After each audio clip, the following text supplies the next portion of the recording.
600 wins, 6 Georgia State championships, 16 regional championships, 2-time National Coach of the Year, first team from Georgia to win the City of Palms Classic, the nation's #1 high school tournament, first team in Georgia history to attend the Dick's Sporting Goods National Tournament of Championships. He's produced numerous NBA players and professional basketball players all over the world. It's real basketball talk. It's real help and real life with Coach Doug Lipscomb on the BG Podcast Network.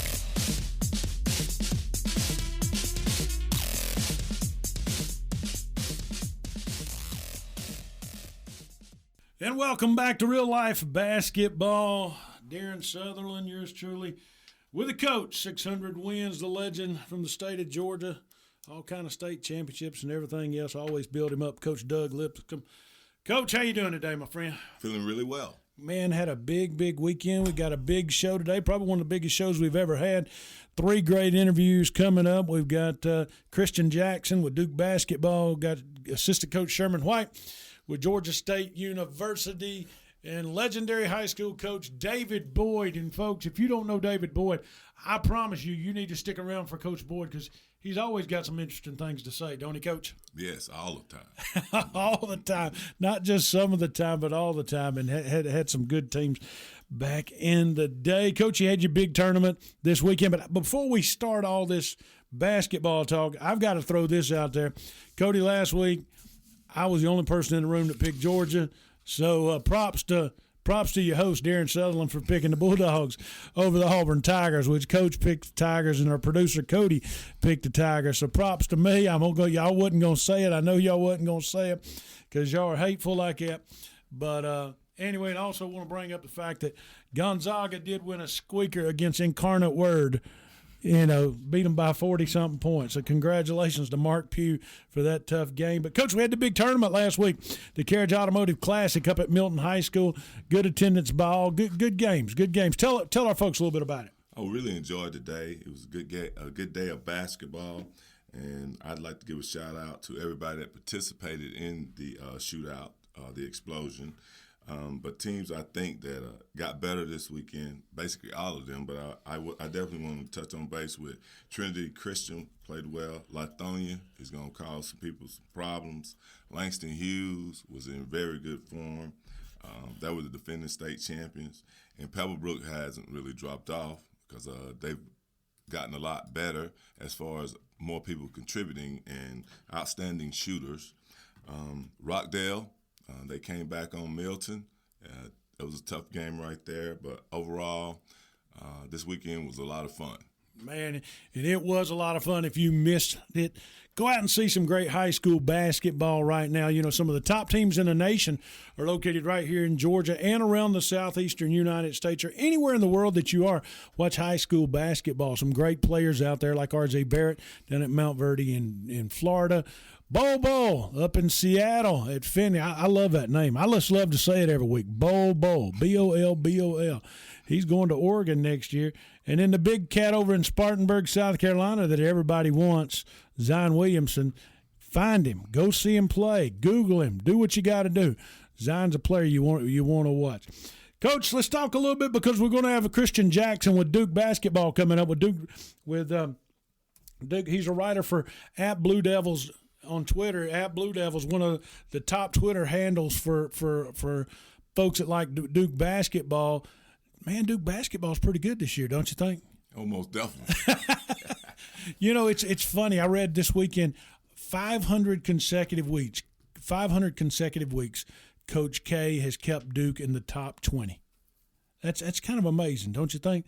500 consecutive weeks. That means how many years is that in the top 20? That's at least 10 years, wouldn't you say? That Duke. That's unprecedented for a program to be, in a coach. And I guess that's what makes Coach K one of the best of all time. Wouldn't you agree? Yes, and that also says that he's shown consistency. He hasn't been up and down. It's just consistently winning. And let me say this. Yes, he's had Kyrie Irving. Yes, he's had, Jay Williams. Yes, he's had some other Christian Laettner. But he's had, what major Grant Hill.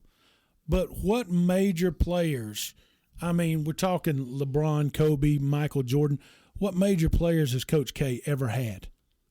It's more done with team more so than the single player.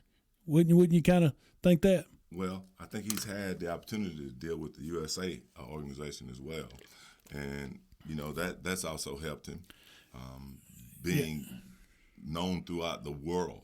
Yeah. So, and like I said, his following is great, and he's earned it. No doubt. One of the funniest things I ever think about Coach K, and it's a little known fact unless you play PlayStation, but back when they used to do the college basketball edition of PlayStation, Coach K was on the front cover. Do you know what team they omitted from that game? Who did they omit? The Tar Heels. Do you think Coach K had something to do with that, perhaps? I wouldn't say he did, but I'm sure he didn't mind. It's funny. A lot of people don't know this. Coach K played basketball for Bobby Knight when Bobby Knight was the head coach of the Army before Bobby Knight went to Indiana. Can you imagine playing – we all saw what Bobby Knight did at Texas Tech and Indiana. Can you imagine what Bobby Knight did at Army when he was coaching basketball, the general? I mean, he threw a chair at Indiana. I mean, he did crazy things, was a great coach, did things that was a little off base. But, man, in a military setting, the general, Coach K, he had to learn a little bit about basketball from Coach Knight, don't you think? Well, as a player and as a coach, you learn a lot from the people that you're around. And that's why you try and pick up as many good things for the game to help you and your teammate. I will say this. This is the best crop of freshmen that Coach Knight has ever had with Wendell Carter Jr. You don't think? Coach K. Coach K. Coach K. This is the best. What did I say there? Bobby Knight. I said Bobby Knight. Okay. Man, I'm just going too fast. But I think it's the best group of freshmen. The only player Bobby Knight ever had was who was that? He had Isaiah Thomas. He had Isaiah. Mm-hmm. Isaiah's mama made him go play there. Yep.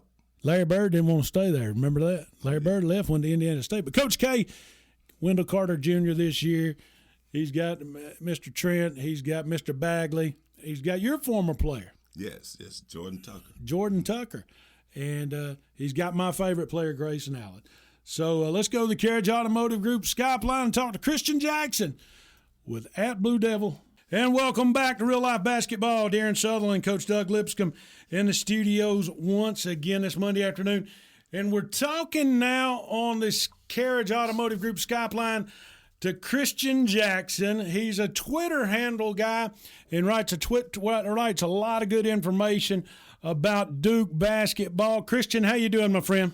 I'm good. How are you? Doing extremely well. You've got to be happy being a Duke fan this year, and all your followers on Twitter have got to be happy with Duke basketball this year. I mean, what are you doing? Trying to copy John Calipari? Is that what you're trying to do up there? Oh, no. I mean, yeah, I guess you could call it that. I mean, we are very happy with the season that we've had. We've had a lot of scares, but this team really knows how to pull it together towards the end of the game. Christian, tell us how you got to founding this Twitter handle at Blue Devils, and what all you guys do up there. Man, I mean, we started probably like in 2013. It really wasn't anything big at all, and then after the years have progressed, of just being a true fan, going to some games, and just staying passionate about what we do. It just gets bigger. That's pretty much it. Just bigger, and just the following just gets bigger and better, and all that kind of the great. If you just stick with it, that's all that matters. Who's your favorite Duke player of all time? 100% J.J. Redick. J.J. Redick. Well, 100%. How you compare my man Grayson Allen with J.J. Redick? I love Grayson Allen, by the way. I tell folks all the time I like Grayson Allen because Grayson just takes it to the streets and does it the right way, but it's a gentleman off the court. I understand that. I think if you talk about Duke villains and what people around the country hate, like everyone hated, if you're not a Duke fan, you hated Christian Laettner. If you're not a Duke fan, you hated J.J. Redick. And we haven't really had anybody since then. And, Grayson Allen's kind of like, I guess you could call it that quote-unquote villain now. Like, if you're on the other team or you're not a Duke fan or don't like Duke basketball, you would usually not like Grayson Allen. What? Go ahead, Coach. I got one question for you. This is Doug What's up? Lipscomb, by the way. And watching the game years after year, but I would like to say this right here. I think Grayson Allen has really improved his overall game and his competitiveness because his jump shot is definitely improved. Do you agree? Oh, 100%. I agree. I mean, from watching his freshman year, now don't get me wrong, the man had a very, very good championship game in 2015. But his jump shot has come a long way from what I believe. Watching him play over the years and even watching him in high school, he's improved a lot, and he's also matured a lot too. I don't know if you guys have watched a lot of the games this year, but he really comes and brings these young guys together, which is what we really, really need and which we really haven't had since 2015 with Quinn Cook, in my opinion. Who's your favorite freshman right now running this Duke team? Let's see. I'm gonna go off the wall, and I really, really love what Alex O'Connell does for us. Who's that? Alex O'Connell. Yeah. What do you think? I mean, what makes him your favorite out there? I mean, honestly, he's not going to be our Marvin Bagley and give us 30 and 15 every night. But when he's on the floor, his plus minus, I couldn't tell the exact number, but it's pretty good. And the heart and drive that he puts into the game, diving for loose balls, etc. I mean, he's just very valuable numbers that aren't really accounted for. Were you scared the other night when they were playing Indiana? Were you worried? 100%. What made you scared, Christian? I mean, we played a decent first half. I mean, unlike the previous 3 games before that when we were down 10, 12, 14, it wasn't like that, but it was just a close game all the way through. I mean, I figured we would pull it together at some point. Bagley got 3 fouls at some point, so I was really nervous. But, I mean, Marquise Bolden had a really, really clutch play that I feel like turned the whole game around, diving for that loose ball. I mean, a 7-footer diving for a loose ball. I mean, he did miss a free throw, but he tied it up, and that really changed the momentum for us. And Grayson Allen also tweeted that too, congratulating Marquise Bolden for doing that. Hey, we're calling you. We're touching base from Atlanta in the Carriage Automotive Group studios, Christian. So we've got to talk about the 3 freshmen from Georgia because we're partial to those guys on Duke basketball. Jordan Tucker, Jordan Goldwire, and then the big Wendell Carter Jr. Who you like out of those 3 guys, and what does each of them bring to the table, you think, for Duke? Honestly, I mean, I love Wendell. Wendell's an animal. He's so big and aggressive down low. I mean, you really can't. I mean, the man's just a legend. I feel like he's got a very, very, very bright future. We're very glad to have him at Duke. Honestly, a lot of people would think he was going to commit to Kentucky, but we got him. You got Wendell Carter. Is Wendell going to be better than Marcus Bagley?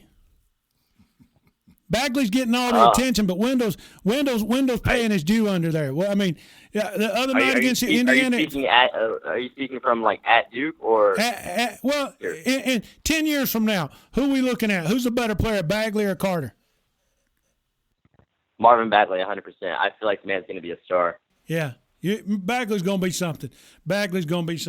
What do you think about our man Jordan Tucker that the coach used to coach years ago? Jordan Tucker. I mean, I like him. I do. I haven't really got to see much of him. I watched a little bit of him in high school. I believe he's from like New York. That's where he's from. I mean, at 6'7", dude's an animal. I feel like he should get a little bit more PT. I mean, where's he from? Is it Wheeler? Wheeler High School, and he's gonna progress and get better as he gets accustomed to the system there. I think he's a very good shooter. He is a very good shooter. I've watched a lot of his high school gameplay. Actually, I believe he was 42nd in the top 100 or top 40, if I'm not mistaken. No doubt. And then you got Jordan Goldwire out of Norcross, another good guard. How's he looking for Duke this year, you think? He's got some more game time than some other people. I mean, dude, honestly, is so electric. He looks so young out there. I want to say Norcross, Georgia, if I'm not mistaken. But, I mean, at 6'2", I mean, I feel like he's got a very, very bright future and is underrated, in my personal opinion. Well, I just like to add that he came from a very good program, and they're continuing to put out very good athletes as well, good people. Oh, really? Yes.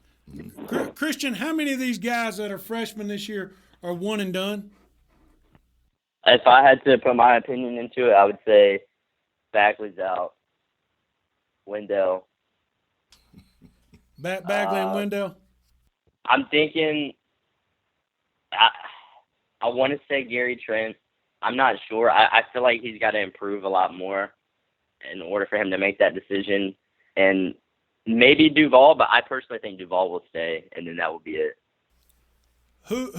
But I mean, if Duval stays, that is going to conflict a little bit because we do have Tyus Jones' little brother coming in to play point guard as well next year. And you got RJ coming out of Florida to come up there too. Yeah. And coach, you saw RJ play last weekend. Tell him a little bit about what you saw with RJ. He's definitely going to be on the floor when he gets to Duke. But one thing I like about Duke is the consistency as far as your top 5 people all are averaging in double figures. And that's always a plus right there. 100%. I agree with that. Everybody's putting in their fair share. Okay. You know a little bit about recruiting, huh, Christian? Somewhat. I mean, I'm not an expert, but I do keep up. Who's Duke's next big signing? Or who do you want him to sign? Couldn't tell you. Who? Not sure. We're losing you, my man. Who do you want Duke to sign next? I mean, if I could have my decision on who we could sign, I'd probably say Zion Williamson. Zion Williamson. Everybody in America is talking about Zion Williamson, and that's who I was hoping you were going to go with. Our rumors are telling us it's going to be Carolina. What's your rumors up in Fayetteville telling you? I mean, we've got a lot of mixed people, like a lot of mixed, he's going to go here, he's going to go there. But, I mean, I've heard Kentucky, Kansas, Duke. I mean, if he goes to UNC, that'd be pretty. That would not be good for a Duke fan. Let's just put it that way. You got to replace a big man. You got 2 monsters there in the middle. Christian, hey, thanks, buddy, for your time this afternoon with us on Real Life Basketball. Can we call you again sometime, my man? Not a problem. I enjoyed it. Great to talk to our buddy Christian Jackson with At Blue Devils. And if you want to hear more about what Christian's got to say, or follow him on Twitter at Blue Devils. That's Twitter. His Twitter handle's at Blue Devils. Christian, thank you so much for joining us here on Real Life Basketball. Coach, I just got tongue-tied all day today. What do you think's going to happen with Duke this year, Coach? I mean, are they – anything can happen, and a shot can drop to change the life of any game. But what's your prediction? Well, I see them going deep into the playoffs this year. Do they? I know they're young, but do they have a chance to go to the Final Four? I think they do, because if you look at who is playing on the court, they're starting 5, then they have a really good bench as well. Yeah. Because they have another big that would be starting anywhere else if he was not at Duke. Yeah, the big kid from Croatia. I think he's from Croatia or Poland. I can't remember. It's a foreign kid, though, is on the team. He's a seven-something kid. Or maybe he's a third. Who knows? Christian Jackson with At Blue Devils. Go to his Twitter handle, at Blue Devils, requesting. Follow him. Great information if you love Duke basketball. One thing I've always found out about Duke basketball, it's kind of like Alabama football. You either love them or hate them, but they're always going to win. Wouldn't you agree, Coach? Yeah, they're right there at the top every year. Every year. And you know what? One thing I like about Duke is, you said this earlier, they've got people on their bench, probably 3 deep, that would start anywhere else. Mr. Bolden, for instance, the big 6'11", he's listed as a center, 245, diving on the floor last week and all that kind of good stuff. You saw that, didn't you? Yes. They have an outstanding team. And Mr. 7-foot Antonio Varankovic, the Croatian sensation, who played high school basketball down in Delray Beach, Florida. I don't know how he got from Croatia to Delray Beach. That's a story in itself. We could do those kind of stories one of these days. How do you get a basketball player to come over here from Croatia? I guess his parents just got a job on the internet or something like that. Well, most likely they just sent him, and he was at a prep school where they have housing. Yeah, but maybe we need to start us a prep school, Coach. You think we could do that, make it work? But anyway, Duke is loaded, folks, loaded for bear, and they're doing it with a bunch of freshmen and, a big senior in Grayson Allen leading that team. And Grayson, because of these freshmen, regardless, Grayson will go down because he's a senior. He will go down as a legend in Duke basketball for years to come. Would you agree with that? Oh yeah, he's going to be a kid you love to hate, and I think he's done a fantastic job this year in transforming into a serious basketball player. Yeah. What you got, Coach? Quick note on the Vronkovich kid. Yeah. His dad actually played 5 NBA seasons with the Celtics, Timberwolves, and Clippers during the 90s. So they may actually live here. They may actually live here. Okay, his dad played for the Celtics. Thank you, Cody, our producer, always looking up information and keeping us straight. So, think about this. There's a lot of foreign players that come over whose sons end up playing in the NBA. Arvydas Sabonis played for Portland Trailblazers for years, the big Russian. His son played for Georgetown. Now his son's in the NBA. Playing now, Sabonis playing now in the NBA, was a top draft pick a couple of years back. My favorite name, I've already mentioned it, and y'all want to say it again for me? Manute Bol's son. Bol, a great high school player. So, and then this Vrankovic kid, big Croatian. His daddy was smart enough to send him to Duke because, think about this, folks, the best announcer in college basketball. A lot of people don't know this, but Jay Billis, he was a starting freshman at Duke. Started right there with Christian Laettner.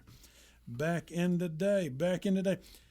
All right, we're just going to get real hometown basketball right here for a second, Coach, because this is one of your dear friends. Georgia State basketball. Ron Hunter and the guys have got these guys on the map. They had some great upsets in the NCAA in recent years. And now all of a sudden, Coach, Sharman White, you're one of your old nemesis, one of your old friends, one of your old competitors over at Miller Grove High School, the assistant coach. We're going to have Sharman here in just a second on the Carriage Automotive Group Skype line. What do you think, Coach? What can we expect from Sharman and Georgia State, the assistant coach over there today? Well, they're doing a fantastic job of getting the team national recognition. I tell you one thing I'd like to see in the future. I'd like to see a Georgia State play a Georgia Tech and a Georgia State play a University of Georgia, because they're already playing Georgia versus Georgia Tech and everything. Now Georgia State can compete in football, but I think they can as far as basketball. Well, I don't know if they can compete in football or not. Georgia State in football is going to a bowl game this year. Georgia Tech's sitting at home. So, Cody over here, big Tech fan, just shaking his head. But what would be good is if they would do like a 4-team tournament in the state of Georgia, where, how they used to have these Christmas tournaments where these colleges would play, where you'd put the Georgia 4 out there. Yeah, like a turkey bowl kind of thing, where Georgia played Georgia Tech, Georgia State played Mercer, and then the winners played championship game, and then there was a consolation game. I remember them doing that. I guess or you could include Southern. Yeah. If you want. Yeah, you could do that. It's Kennesaw State. You can mix Kennesaw State in there, but I believe Kennesaw State get beat by 50. Yeah, they're too young. So as a D1 program, they're too young. So anyway, but let's go to our buddy Sharman White, assistant coach on the Carriage Automotive Group Skype line. Welcome back to Real Life Basketball. We are so fortunate this afternoon to have one of Georgia's former prominent high school coaches that has made the big jump to college basketball. Coached over at Miller Grove. Now he's the assistant coach at Georgia State University, Coach Sharman White. Sharman, welcome to Real Life Basketball with Darren Sutherland and Coach Doug Lipscomb. How are you, my friend? I'm doing well. Thank you guys for having me. Man, we appreciate it. You know what? Let me say this, and I know the coach will echo my sentiments. Assistant coaches in college basketball don't get the due they deserve. So thank you for watching out for these young people and being a inspiration to them and a mentor to them, because you guys are a lot of unsung heroes, and you're the guys that make first contacts a lot of times. Oh yeah, absolutely right. And it's part of the job, man. And we welcome it, and our guys appreciate it too. You can tell. Well, the community needs more people like you, Coach. Tell us some of the great things going on with the Georgia State basketball program right now. I know firsthand from last weekend, big win over Tulane, some other big things going on. But tell us about Georgia State basketball and what's going on down there. Oh, man, it's continuing to grow and thrive. I mean, this program, it was already on the rise. And I've gotten here and I've seen the groundwork that Coach Hunter and staff have put in, and it's just it's a testament to where it's going. I mean, they upset Baylor in 2015 in the first round of the NCAA tournament, and it's just continued to grow and elevate. And recruiting classes have gotten just each year have gotten better and better, and we've gotten guys from a recruiting standpoint that were probably high major guys that we ended up snagging in. And right now, we got DeMarcus Simons, who was a top 50 kid in the country, originally committed to Mississippi State, and he's having a great year. He was freshman of the year in our league, and he's having a great year this year. Could be player of the year in our league. We got a banner recruiting class with Nelson Phillips coming in next year. 2018 had a great class. 2017 with Kane Williams from South Paulden, who's actually playing major minutes for us at the point, and Josh Linder from Veterans High School near Warner Robins. He's a 6'9", freak of an athlete and player. And so, it's just, continuing to grow and elevate. And our football situation is continually improved.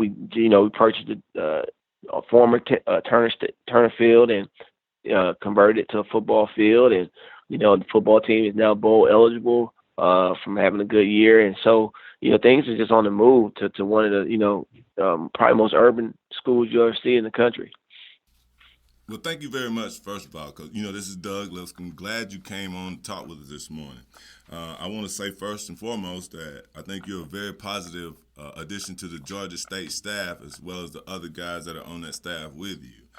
You guys are doing a tremendous job of recruiting, especially I like how you've gotten a lot of the good kids out of the state of Georgia, and maybe some other people can learn from you all. Well, hey, hint, Mark Fox. Hint. No, hey, listen, that didn't come from me.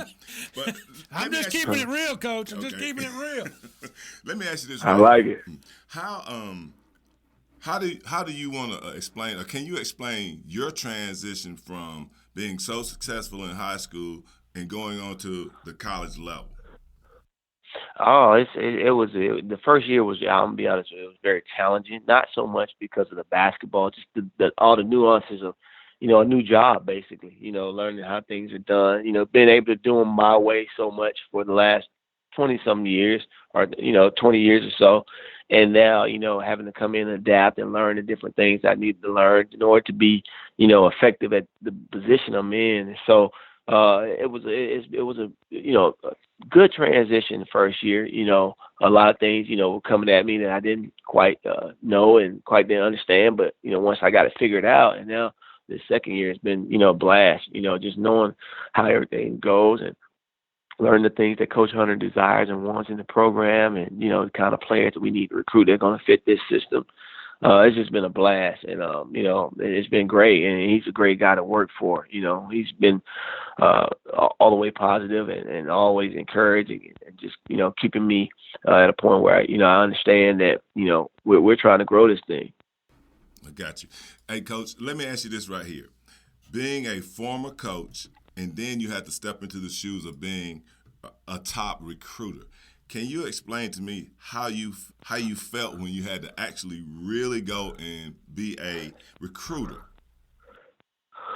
Well, honestly, I thought, I said this will be pretty easy, especially knowing all the contacts in Georgia through the high school coaches and the AAU coaches, and it hasn't been just totally difficult, but it was more challenging than I would have thought, because of the fact that recruiting is a hard deal. Like I tell people, it's a war out here on these streets as far as trying to get the best kids. And you don't want to just take any players. You want to get the guys that are going to help you win games, and that's what it's about on this level. You got to win games, and so just trying to find that niche and making sure that you can close the door on those recruits. And that's why I tell guys all the time. It's easy to court them and be able to talk to them, but you got to close that door at the end of the day. And we've been fortunate. I've been able to close some doors, during my little short time here that let me know that, it can be done. What do you miss the most about coaching high school basketball, Coach? I miss being a head coach. I have to be honest about that. I mean, I was a head coach for, over 15 years, probably close to 20 if you count years I did on middle school level. But it was that was a transition in itself because you're used to making your own schedule and figuring out what you want to do, when you want to do, how you want to do it. And now it's kind of like you got to kind of follow the path of saying, okay, when whatever Coach Hunter wants to do it, when he wants to do it. And I think that's just from me being being a head coach for 20 years. I think that was going to be a natural transition. And I really thought that when I was going to be able to make that transition a little bit smoother because of the fact that I said I've always prided myself on working like an assistant when I was a head coach. But when that time came for me to actually become an assistant coach, I think I didn't tell myself that, every time when I did assistant coaching stints, whether it was USA basketball, whether it was working LeBron camps or Nike camps or what have you, I always, when I worked those camps, I was a great assistant. But when I knew that when I came back, I was going to have my own gig, But this time, when I got to Georgia State, and after the first month, I'm thinking, okay, and I wasn't going to go back to Miller Grove and have my own thing again. So that was, again, a transition that I really learned a lot about myself, and it's been good. It really has. It took me out of my comfort zone, and I think that's, in order for you to grow, that's what you got to do. And so I'm looking forward to being a head coach again, though. All right. Well, Coach, thank you for that insight. But I got one more question for you right off the rip. Who do you think going to be your toughest competition in your Sun Belt? Man, it's a great league. It's going to be a couple of teams that are going to be, it's 4 teams that kind of stand out in our league right off the bat. And you got to start with, a team that's picked first is UT Arlington. They got a pro in Kevin Hervey, and he's a legitimate pro. I've talked to NBA scouts, and he's a legitimate first round pick. And then we were picked second in the league, and we have a great team. We have a great player in Marcus Simons, but we got good players around him as well. And then you got Georgia Southern, who's always going to be tough, and then Louisiana Lafayette. They're always tough. And then there's other teams like Troy that actually won the tournament last year and went to the NCAA that return a good group of guys, and you got Coastal Carolina who's, new to the league, but not new to winning. Cliff Ellis has been winning everywhere he's went. And so he's done a great job getting that program there. Cliff Ellis and probably, Coach, was, the winningest coach at Clemson. If you don't know the truth about it, let's just keep it real. Yeah, he was. Yeah. Now he's down there. Now he's down there doing a good job. Hey, I'm gonna throw you a curve, Coach, and if you don't want to answer it, I'm gonna throw you a couple of curves, and if you don't want to answer it, just say I don't want to answer it, and we're gonna kill the question. Okay? Okay. Number one, when you were at Miller Grove, and you knew you was going to have to coach against Coach Doug Lipscomb at Wheeler, what was you thinking going into that game before you walked into the gym? I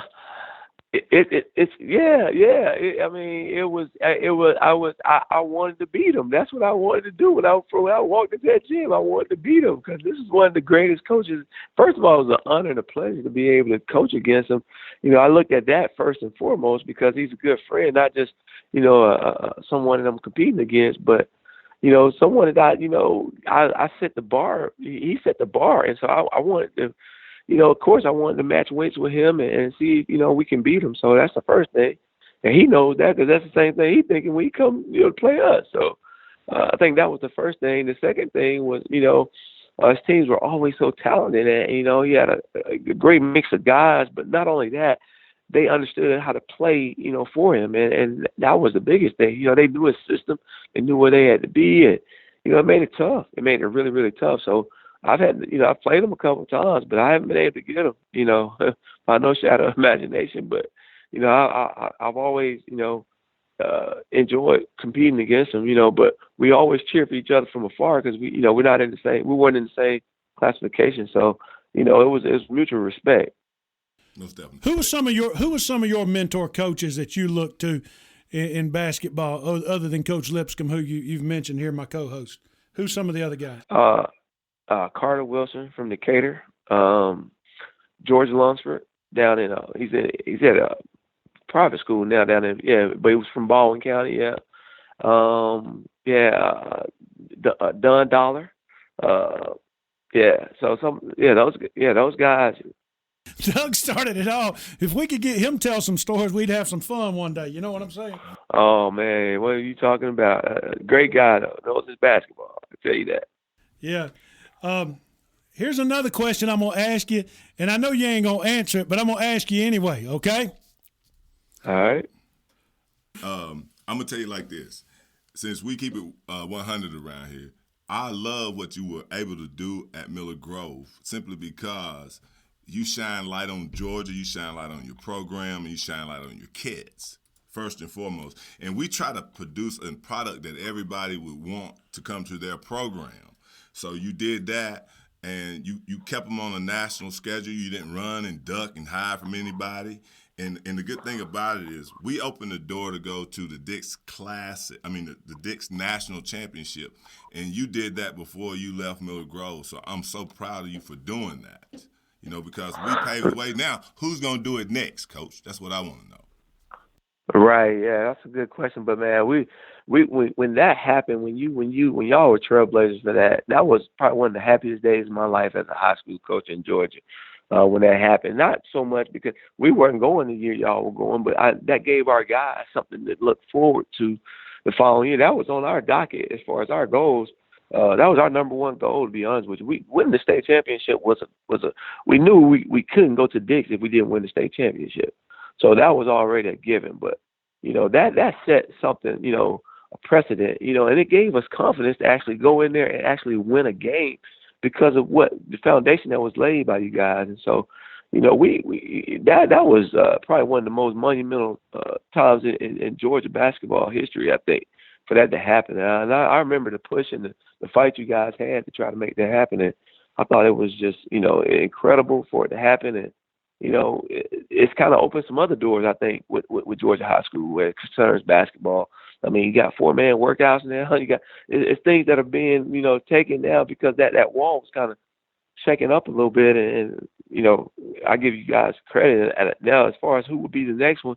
I think McEachern has a great opportunity to do it. But, again, it comes down to, that scheduling and, not only scheduling a good schedule, a challenging schedule, but you got to win those games.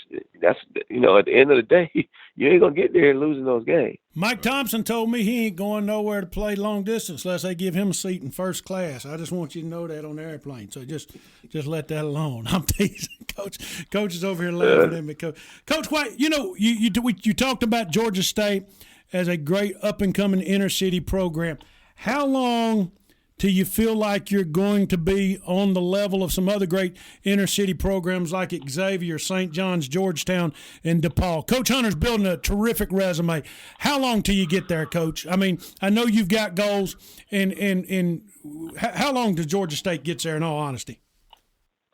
I think it's really, really close. I mean, we're closing in on a brand new facility, a convocation center, and I think once we get that, and our president is big on us getting to another conference, and we're right now we're in line to possibly be moving conferences. So that all that stuff is very, very, it's sooner than later. I can say that.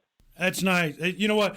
I need to get down there and see you guys play because you guys have done some great stuff and had a lot of good things. Coach, got one more for him over there? Yeah. Let me see. I'll ask it. I got you. Yeah. Let me ask you this, Coach. If you had to say where high school basketball is going to be going within the next 5 to 10 years, as far as the one and done type rule, how do you see basketball? How do you vision basketball in high school transforming? Well, I mean, I think that one and done stuff is a reality, and I think it's coming back. I think it's done. I think it's going to be done. That's what I mean. I think guys, at some point, they're going to have to go back to letting guys. And I think it's very soon, as a matter of fact, that guys will be able to leave high school. And I think that's going to up the ante for high school basketball a little bit. I'm not sure what it's going to do for college, but I think it'll definitely up the ante for high school. But I think it will create extra opportunities for some guys, and it might trickle its way all the way down to where, guys that normally wouldn't even got an opportunity to play college basketball might be able to benefit from a guy that is not going to play and go to college which means everybody kind of moves up the ladder a little bit, so to speak. So you got guys that, normally when they play, they might be able to fit in on a D3 or D2 team. Now, the guy that was normally probably D2 might be able to go on a D1 team. So you don't know where it's going to trickle down at, but it could, I think it'll shake it up a little bit. I think it definitely will shake it up. And it could be good. It could be not so good in certain ways. So it's hard to tell right now, but I think, that could happen. Coach Sharman White finishing up with us on the Carriage Automotive Group Skype line. Coach, we appreciate your time. We appreciate your candor. We appreciate the influence you've been on young men at Miller Grove, and we appreciate the influence you've been on young men at Georgia State University. I'm going to leave you with one Christmas wish, Coach. I know you can't talk recruiting, but Coach and I sitting here know the one wish you have in the back of your pocket, that if Santa Claus could bring you Zion Williamson, you'd be happy. All righty? You know who I would take over Zion Williamson right now if I had one wish, and I'm talking about realistic wish, and Doug Mike can help me with this. If I could get E.J. Montgomery to Georgia State, it would make all the difference in the world. You know what? That ain't a bad pick at all, my friend. That ain't a bad pick at all. And, Coach, thank you again for your time, and thank you for your candor. And don't worry, I'm not going to put that comment about Wendell Carter on there, okay? Hey, but know this. I'm going to ask David Boyd that question, and what do you think? You think he's going to answer it? Oh, man, shoot. Ain't no telling what you going to get on that one. David might give us a phone number and everything, man. You ain't lying, boy. I mean, anybody that gets on Facebook says, I got kids moving here, and they're going to be taking the MARTA bus up to Milton High School enrolling tomorrow. I mean, come on. Hey, Darren rough, man, but we damn sure going to edit that out. Yeah. For real. Thank you, Coach. We appreciate your time, my friend. Thanks, bro. Appreciate you. No problem, man. Take care, man. Coach Sharman White again on the Carriage Automotive Skype line for BG Ad Group in the real life basketball. Coach, great interview. Great interview with the Coach Sharman White there. I'd love to get these assistant coaches on there, don't you? Well, yeah, he's a super guy, first of all, and I mean he does a fantastic job. Always a professional, and if I had a son, I'd want him to play for me. And then Sherm and a couple of more other people, too. Well, if they played for all the folks you want them to play for, they'd have like 10 years of eligibility. Yeah, I said if it wasn't me. And as always, thank you for Assistant Coach Sharman White with Georgia State basketball. Coach, one thing I felt interesting about that whole interview is the fact that Coach misses being a head coach. Yeah, well, I mean, he's up front with that, and I think he's enjoying his role right now because he's definitely a key part of that whole coaching staff down there, and that's good. Yeah, it is. Coach Hunter's got a good one there, and there is no doubt. I'm going to tell you this: there is no doubt. Should Georgia State continue their winning ways and they beat a good Tulane team, and some would argue, Coach Pastor, please don't be mad at us for saying this. Some would argue Georgia State is the best college team in Metro Atlanta right now. I feel fairly confident they would beat Kennesaw State head up. Now, Georgia Tech would be a good game, but with Georgia Tech losing to Grambling, if I had to bet money on it, Coach, I think I'd go with Georgia State right now over Georgia Tech. What are you thinking? Well, I won't disagree with you on that, but I would like I say in previous podcasts, I would like to see Georgia State play Georgia Tech and Georgia State play Georgia.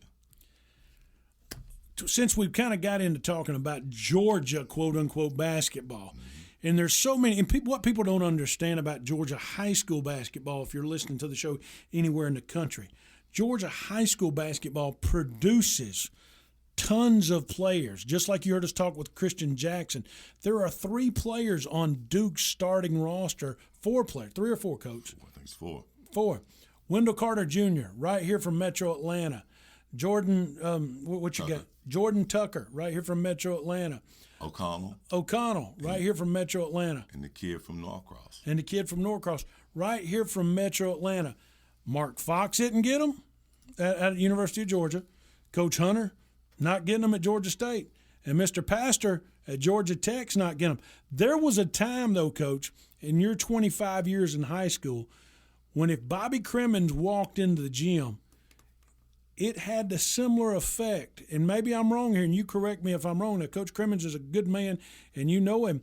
But if Crimmins walked in and a Tech coach walked in, it had the same appearance there if another major coach walked in the door. Would you agree? I agree. And one thing you can look at is that he recruited from all over the country. That's Bobby Crimmins. You know, it always seemed like he had a guard from New York area, New Jersey, and just shooters and players that played hard. And it's funny, I'm going to throw this out there. People don't realize what a good college player Bobby Crimmins was at South Carolina. My good friend Stu Kleitenick played with Bobby at South Carolina, and Stu's a TV reporter here in Atlanta, was on Channel 2 for years, but Stu always talked about what a good athlete Bobby Crimmins was. And you know what? Bobby Crimmins, technically, I think, should have still be at Tech. What do you think, Coach? Well, sometimes we make decisions as a life-altering. And, and we move on. we move on. You know, we move on. But Coach Crimmins always had great. I mean, Lethal Weapon 3. Think about that with Kenny Anderson, Georgia's own Brian Oliver, who was the player of the state that year, and Dennis Scott. I mean, just tremendous three kids. You had Dennis Scott from where Dennis Scott from Virginia, I think it was. Yes. Somewhere in Virginia. Brian Oliver from right here in Marietta. And speaking of Brian Oliver, I'm sure his name will come up in our next interview with David Boyd, because that's back when David first started coaching at Campbell back in the day. But Brian was at Wheels. And then you had Kenny Anderson from New York, and was his Lethal Weapon 3 back in the day for Georgia Tech. And folks like Bruce Dalrymple. When have you heard that name lately, Coach? Bruce Dalrymple. I mean, that's a blast from the past, don't you think? Yeah. But Tech was a team back then.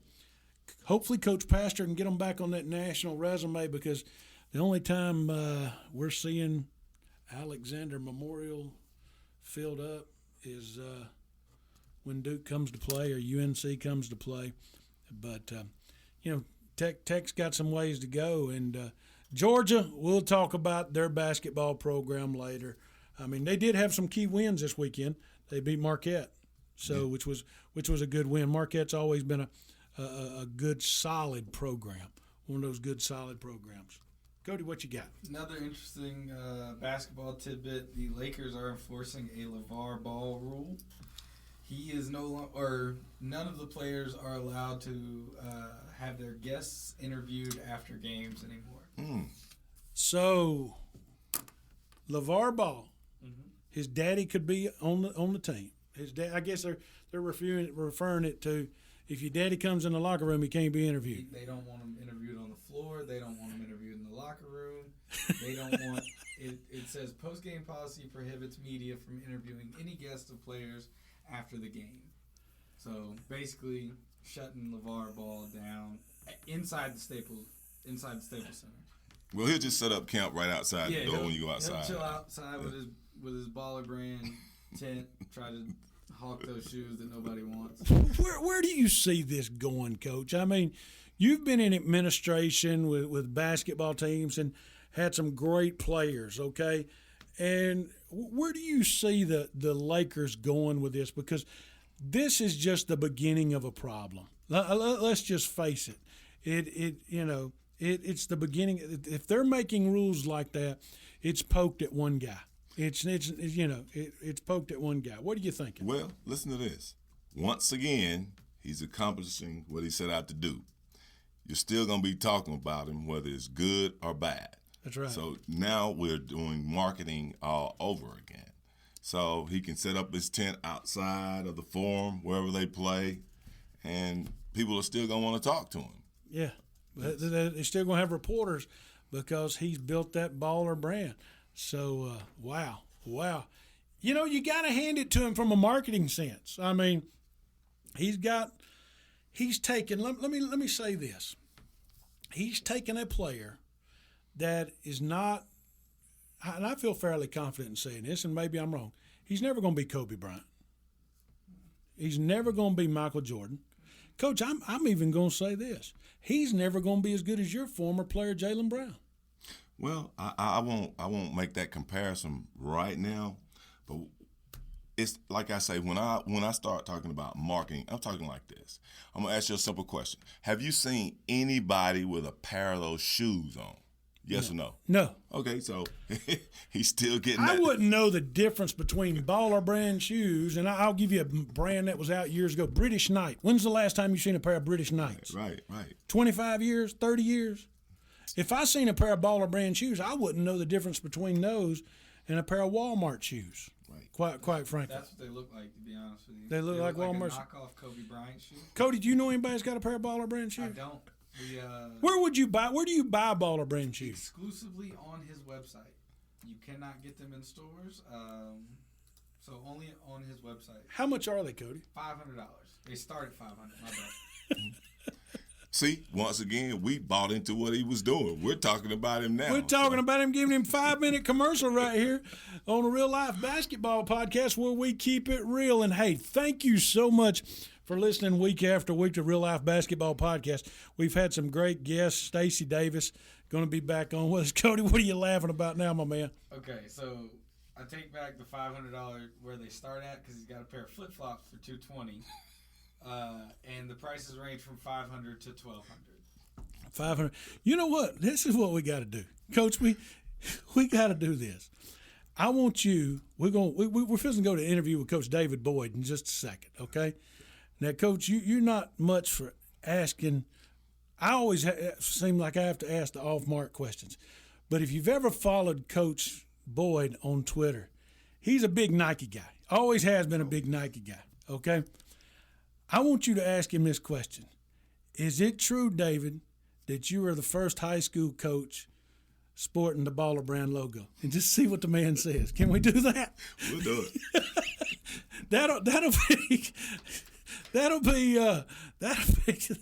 It's worth sticking around to hear that, folks. It's going to be worth sticking around to hear that, folks. And once again, I started this earlier. Cody just broke me up there for just a second. But thank you once again for listening to Real Life Basketball Podcast week after week after week. You can check us out on Twitter at RLB Podcast.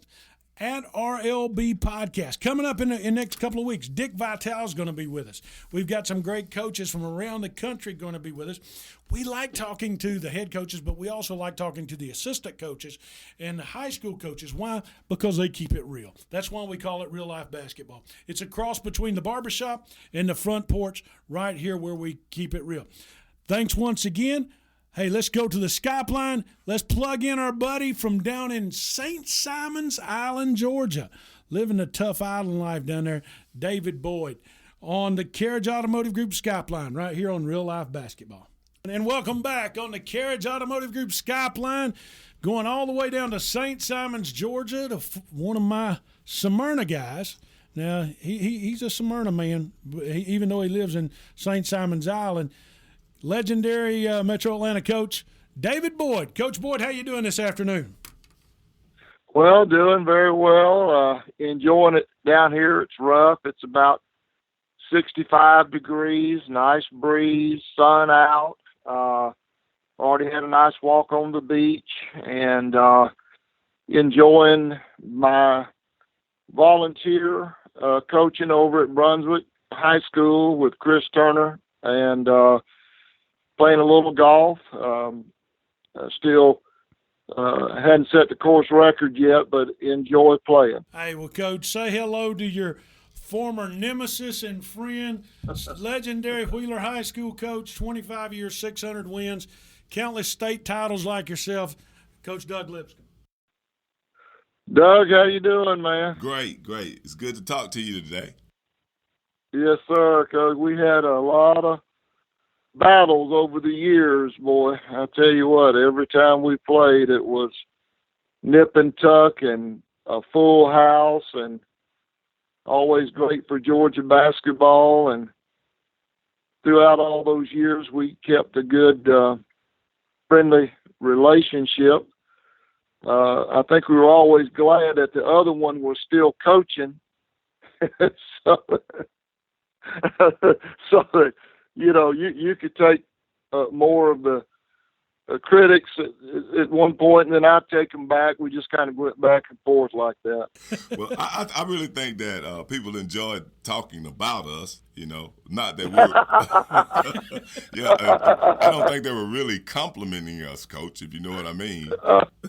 Well, the way I look at it, Doug, is that very few people like to give anybody any credit for doing a good job or for building a good program or being a good coach or working well with your players and parents and being a positive influence on them and the community, because it kind of makes them look bad sometimes.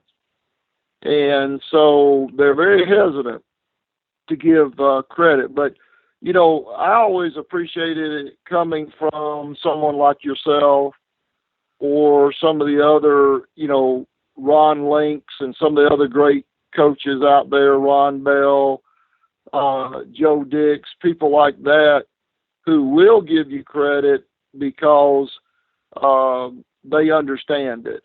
So I wouldn't worry. I didn't worry too much about those folks, and I know you didn't either. It's like water off a duck's back.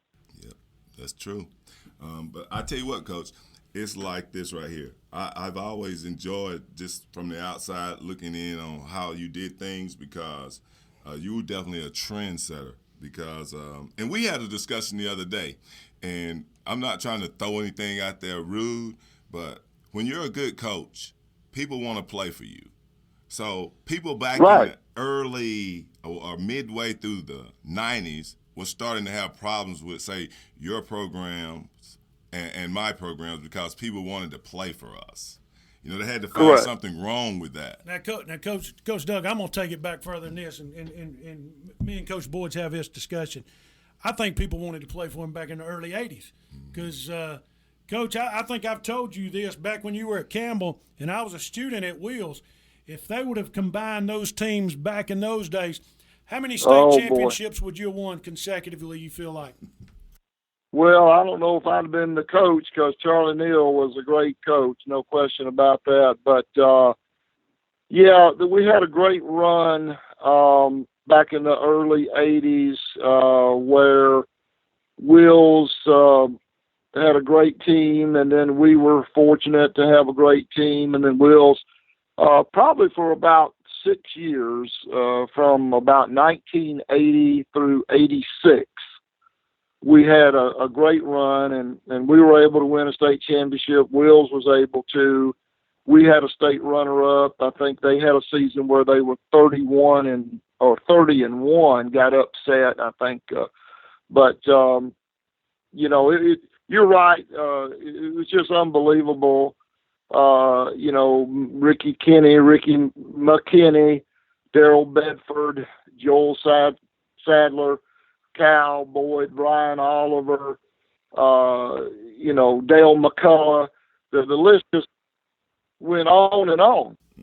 So a lot of good players. Coach, one of the things that you've done that Coach Doug and I had talked about before the show that's kind of remarkable is where Coach stayed at Wheeler 25 years and won his state championships all with one school.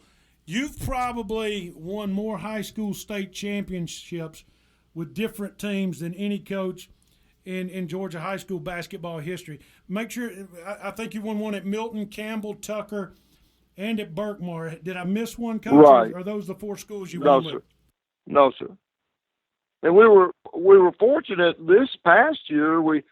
Even though I'm an assistant, we were state runner-up at Brunswick, and I was hoping to try to get one more as a volunteer assistant, and it was thrilling to play in another state championship with a different team. So have played in state championships with 5 different teams and been fortunate to have won with 4.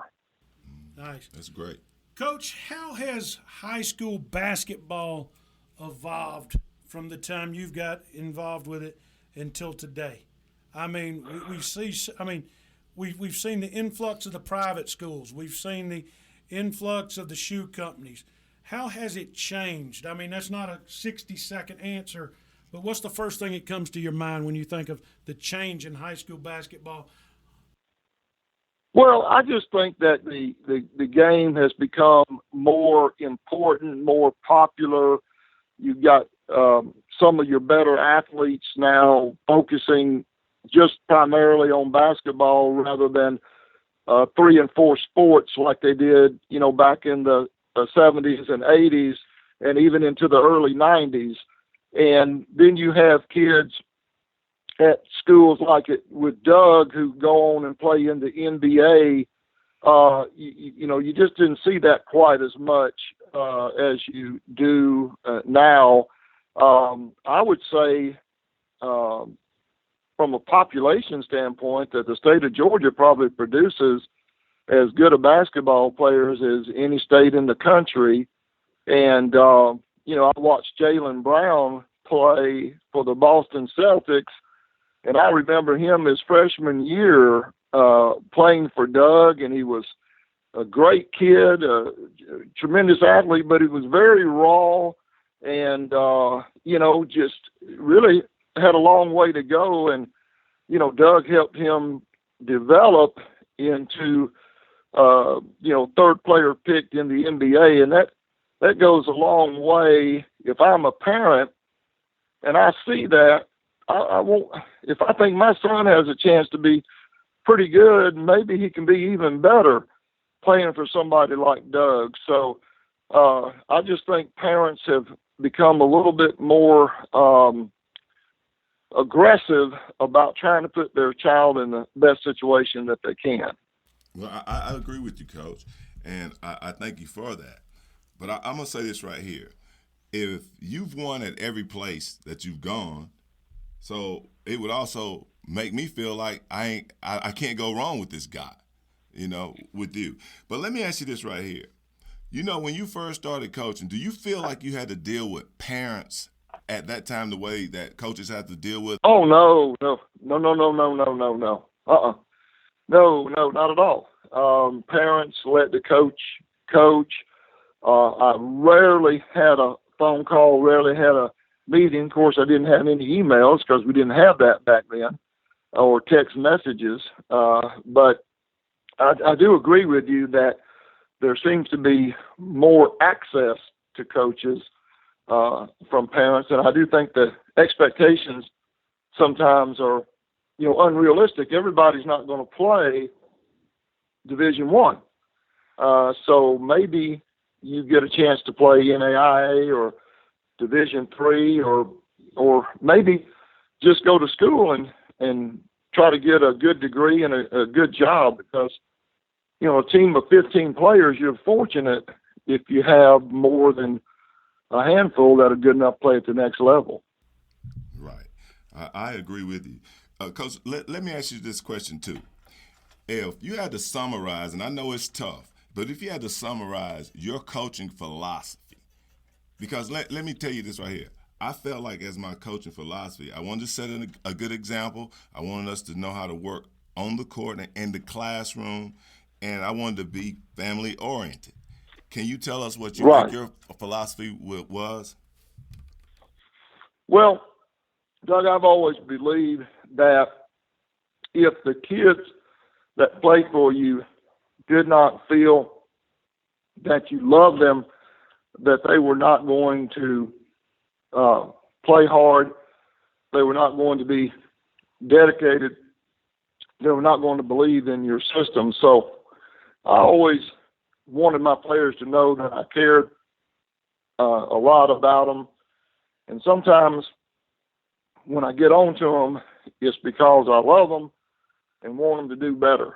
And as far as playing style, I always try to play as fun a style as we could.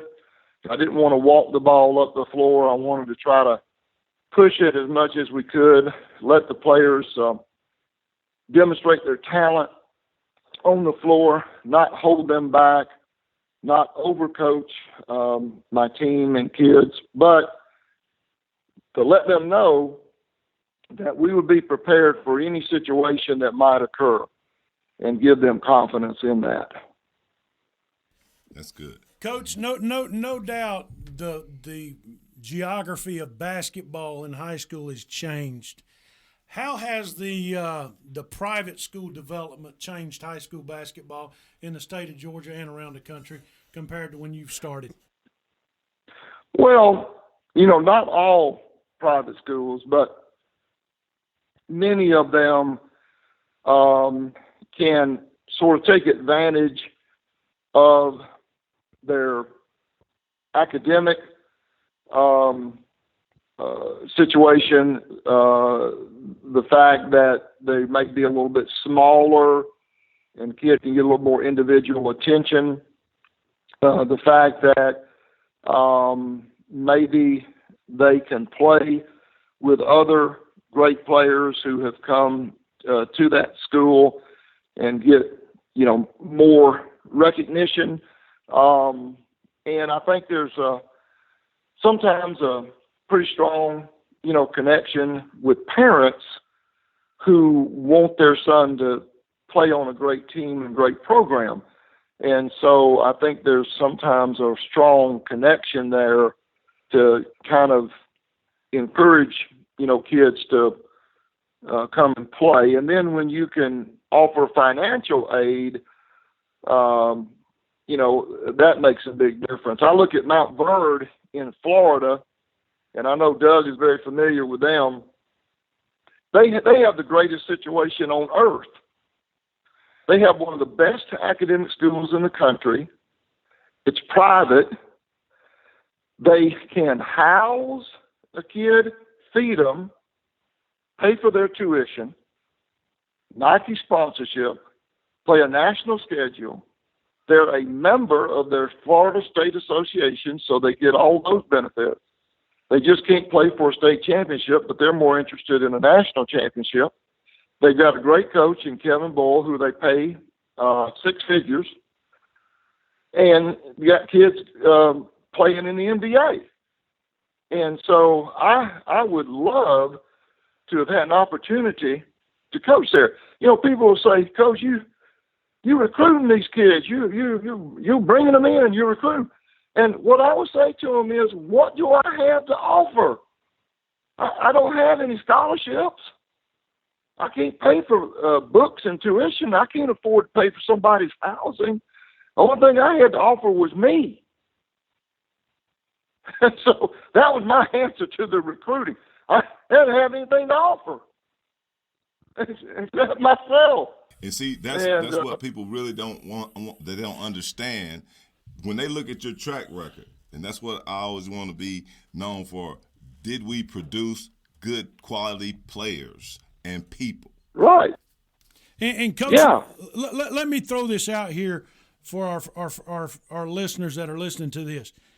Unlike a lot of coaches, you were a day in and day out English teacher most of your career, correct? While you were coaching basketball, yes. Not taking the easy way out. That's correct. So Yeah. let me throw that out there to you too, because I knew some friends that had your class as senior English, and you were coaching basketball. Doug, you know this from coaching. That ain't an easy road to go either, is it? Coaching basketball and teaching senior English at the same time. No, that would not be easy. You would not. Would you want to do it, Coach? No, I would not. So with what Mount Verde's doing down in Florida, and what the IMG academies are doing, what the Oak Hills are doing, Coach, if you had a son that was a freshman or sophomore, and let's just pick a fictitious county in Georgia, not picking on anybody, but let's just say they were playing over in Columbus, Georgia, and this kid had the opportunity as a 14 or 15-year-old kid to transfer to one of these top programs because of the fact they could foreseeably see a D1 scholarship. In a heartbeat.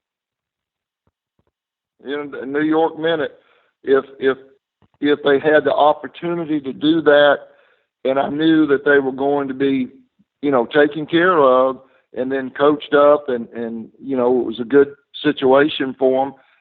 But of course, just to be fair, I would always look at, the situation where I am and talk to that coach and see what his philosophy would be, and, give them an opportunity to show me the facilities and scheduling and what kids have come through there that have maybe played at the next level. Because Doug and I have always been at a public school. And, we've had to earn all that. I mean, thank goodness Nike has helped us over the years. And I think maybe, Doug, did y'all go Adidas there? Right. And thank goodness for them helping us, because it's expensive to travel to these tournaments. We don't have a big budget. Coach, you know how hard that is to get, thank goodness we had some help to get to these tournaments. And that's where kids get exposure, and that's where they get seen by scouts. And then you also find out how good are they when Wheeler can beat Mount Bird. Those kids can play at the next level. No doubt. Yes. And see, Coach, this is where I think we took our programs to the next level. It's where we got those kids the national exposure. You just hope in that process that the school really appreciates what you're doing for the school as well, because they have to announce the school where these kids come from. So right. If you got the community and the administration behind you and your kids are acting well in class, that's a win-win right. for the school system itself. Well, I thought, my situation at Milton was such a huge plus for Fulton County, Metro Atlanta, the state of Georgia, our community. But, Doug, as you said, not everybody sees it that way. A lot of jealousy. They don't like you beating a team where somebody's got some political pull. They don't like all that. They think it's unfair, and they don't give you any credit for the hard work that you put in to build it. Right. And they just want to do it, and they think you're doing something underhanded. Would you not agree, Coach? When you're not, you're just yeah. And it's just unreal. They can't understand why one of their kids might want to be a part of that. Speaking of kids, Coach, I'm gonna put you on the spot here. Which one of your four teams, if you played them all against each other, would win the state championship? If you played Milton, your Milton team against your Tucker team, your Berkmar team against your Campbell team, which one comes out on top? And I know you love all the kids, so let's just preface it at that. But what was the best team that David Boyd ever had the opportunity to coach? Well, Doug knows which team it is. It's 2012 when I had Charles Mann, Jalen Patterson, Evan Nolte, Shaq Johnson, and Tevin Glass, and then had Mo Lewis coming off the bench. That was the best team I've ever coached. I knew when we stepped on the floor, Doug, it's the only time. I know you probably had more teams than I have that you felt this way, but Doug, it's the only time in my career that when we had everybody healthy and everybody on the court, it's the only time in my career that I knew we were going to win the game. We were just that good. We just worked so well together, and that's the thing. You can have all that outstanding talent, but if they don't work together as a team, it doesn't mean a hill of beans. No doubt.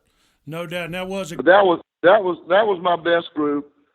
And of course, that Campbell team was very good, and Tucker, and then those Berkmar teams would just fight you tooth and nail. No, it's a great, and people can't understand, but you've done great everywhere you've went, and that's something to be proud of, Coach, and something to be commended. If you could change, I was always impressed with what Doug did, because doing it in one community at one school for all those years is just unprecedented. And I'm going to tell you something. Those teams that Doug had starting in the mid-1990s and all the way through, I'm just going to tell you, you did not want to be matched up against them in a state tournament. You did everything you could to stay away from them. There ain't no way I wanted to play them in the state tournament. And he cost me a third state championship in a row by beating our rear end and going on and winning the state championship back in 2002. And I was hoping they'd get beat so I didn't have to play that rascal in the round of 8. But doing that at one school is just unprecedented. I think him and Sharman White are two of the greatest coaches that have ever come through the state of Georgia for what they did at their school. Well, thank you, Coach, because I know it's like this right here. Older people will say all of us have drank from wells we didn't dig.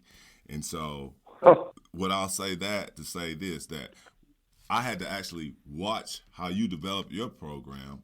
And as a form of flattery, I just copied it. So I was learning from a really good coach and a person that knows how to get things done.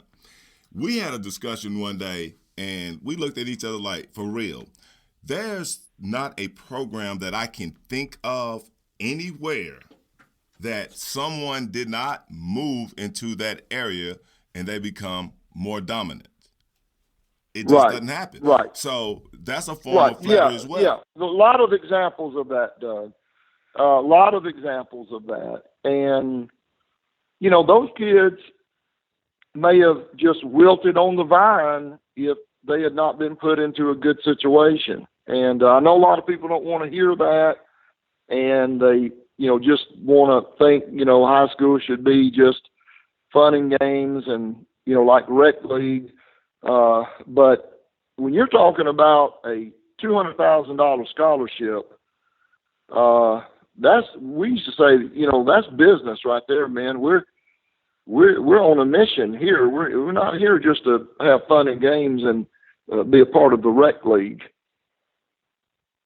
No doubt, Coach. You've heard about. Let's talk about basketball today and what's going on with these players. And Coach believes that they should be paid. And Coach Lipscomb's made this point. Right. Especially with what's going on with the FBI and the shoe companies and all that kind of stuff today. Right. Do you think these college athletes who are earning these schools millions and billions of dollars, that they should be paid in some It's unbelievable. It's just unbelievable. I look at the coaching salaries that keep going up and up and up and up. Paying guys that aren't even winning that much millions of dollars. And these kids are the ones that are winning the games. And they're not getting the financial benefit. They ought to get money from jersey sales, autographs, images of them on programs. That money should go into a bank account that they can cash in once their years are over at that school. And I do believe that they should be paid a certain amount of money. I don't know how much that should be. I know that, you know, basketball and football help pay for other sports. But if you can afford to pay a coach $7.5 million a year, you can certainly pay a stipend to these kids so that when they get through with their school, they graduate, or some of them go on to play in the pros, that they get to take, you know, that money with them. They can't touch it. It would be my rule. They can't touch it until, you know, their college is over, and that might be leaving or you know, having to leave early, but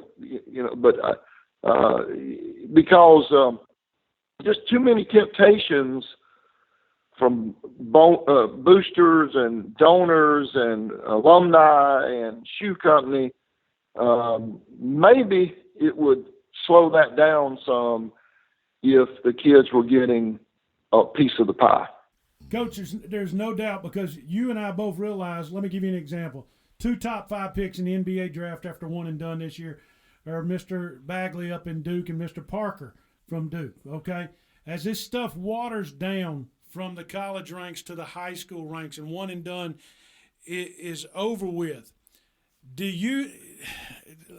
let's just say this. I mean, will it water down where the private schools will even get to where they're paying players or putting money back? Because let's face it, these private schools are earning some money. Mount Verde's making a little bit of money, no doubt. Yeah. I mean, and IMG and Oak Hill. I mean, yeah. You can say what you want, but Mr. Carter did more for Pace Academy basketball than anybody in the history of that school, without a doubt. Right. I mean, you coached 10 miles from Pace Academy 30 years ago, and nobody heard of Pace Academy except if you lived in the area. Now all of a sudden he's put them on a national map, and kids are coming across there. So I think it should even go further than what you're saying in college, and that's what Coach and I have discussed for the past 5 weeks here is how this is trickling on down, and working out. So I like what you had to say. Yeah, I totally.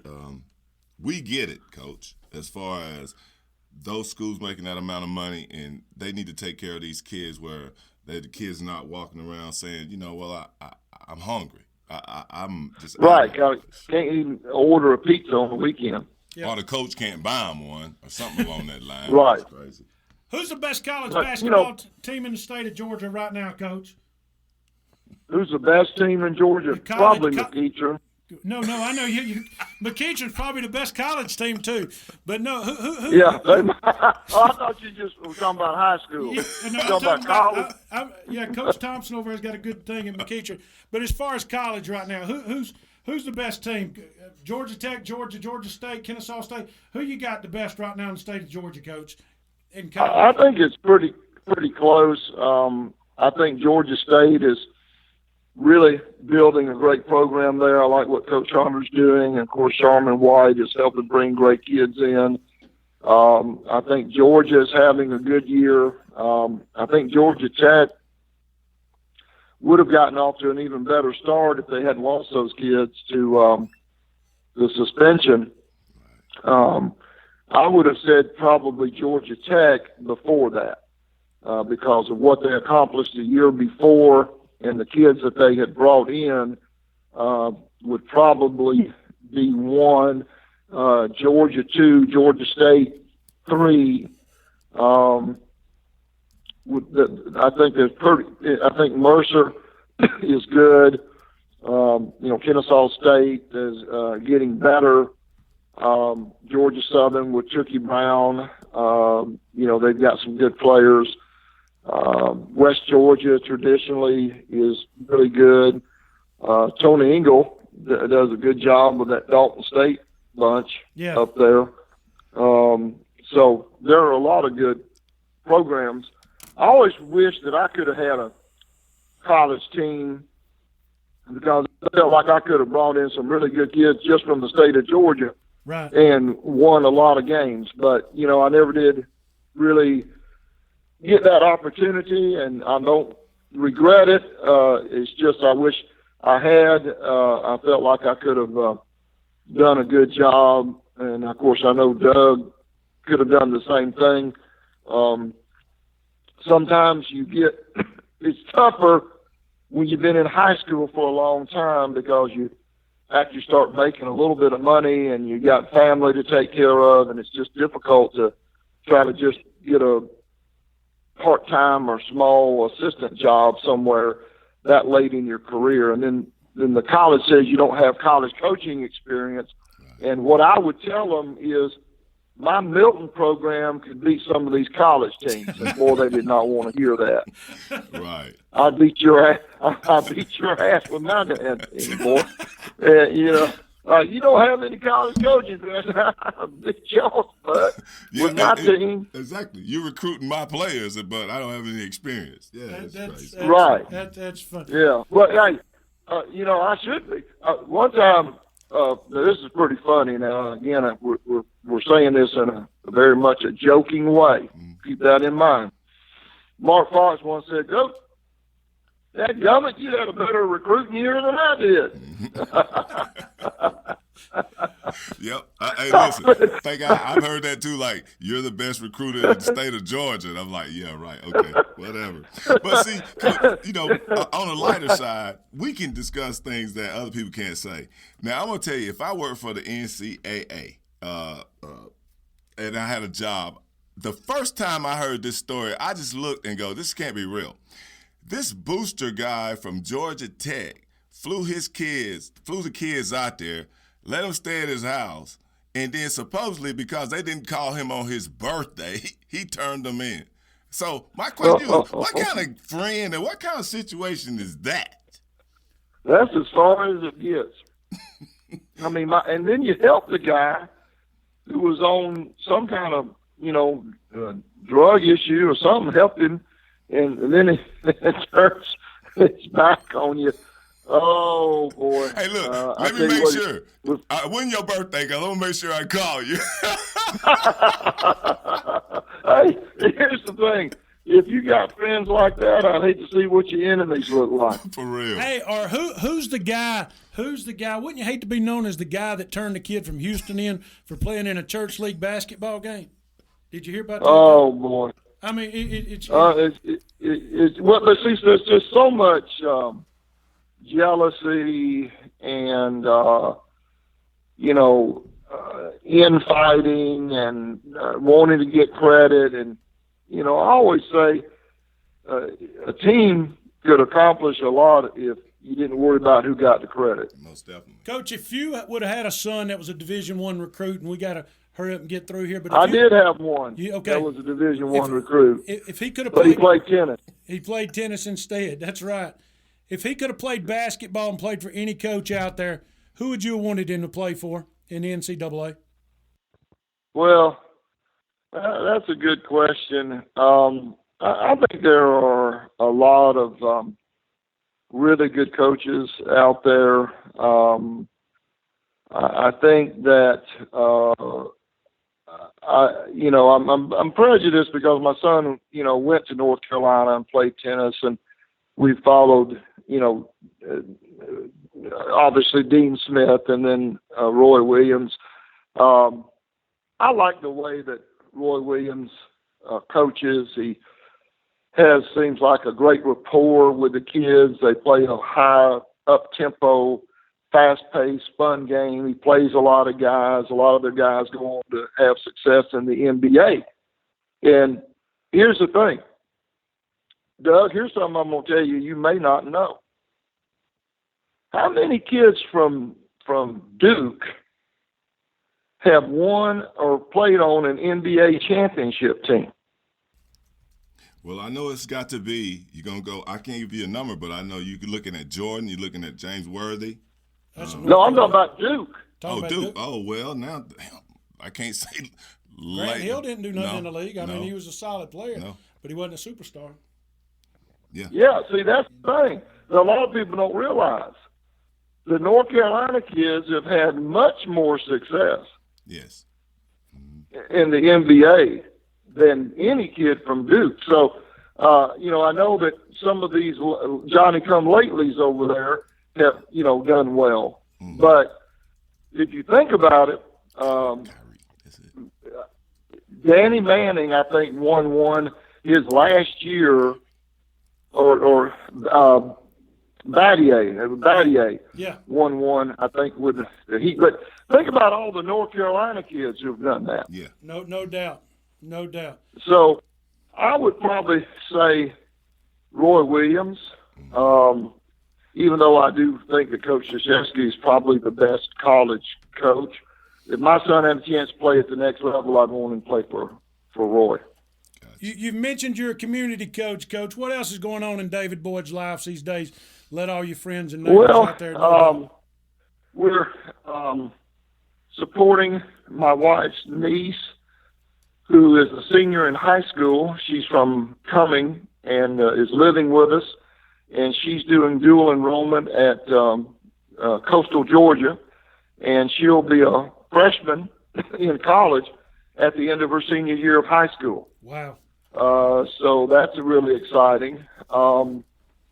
my wife and I, we play golf. We walk that beach, ride bikes. We do a lot of community service. We volunteer and do projects for Relay for Life. She has a tennis program for the Boys and Girls Club that she volunteers and does, and of course I volunteer at Brunswick. So we also are taking care of about 6 feral cats, and we rescued a dog, and we have another dog. So we stay very busy. Do you see yourself taking a head coaching job or getting back into it anytime, or are you retired for good now, Coach? Well, you never want to say never. I'm 63, but then I look at Jim Boeheim, who's 73, and then I look at Mike Krzyzewski, who's 70, and they're still coaching at a high level. So I don't want to say never, but I don't miss all the headaches that went with it. But we'll just have to wait and see. Well, I got a news flash for you, Coach. They told me, you know how we always say they, them, or whoever. Right. They told me that you were coming out of retirement and that you were going to be the first team to wear Baller brand shoes.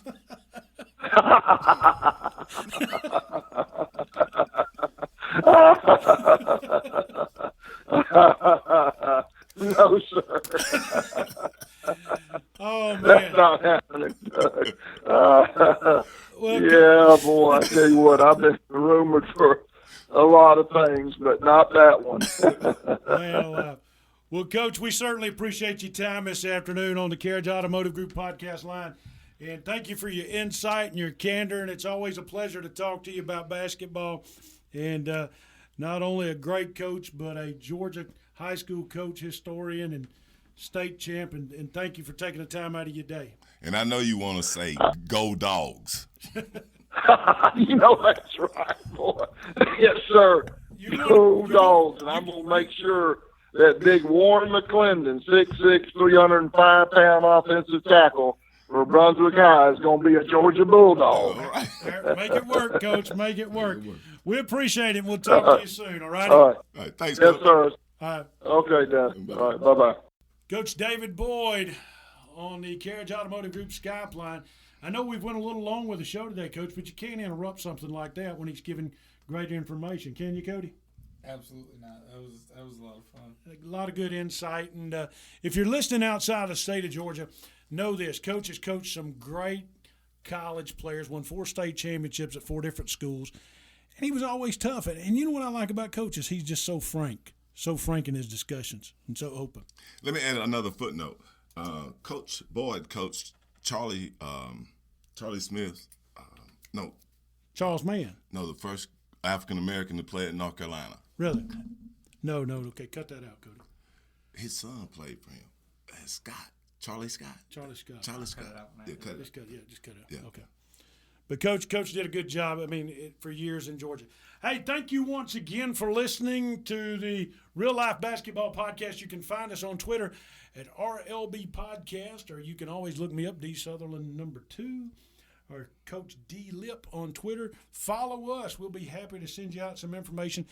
Ask your friends to download the show. Ask your family to download the show. You're going to find more information here in weeks to come.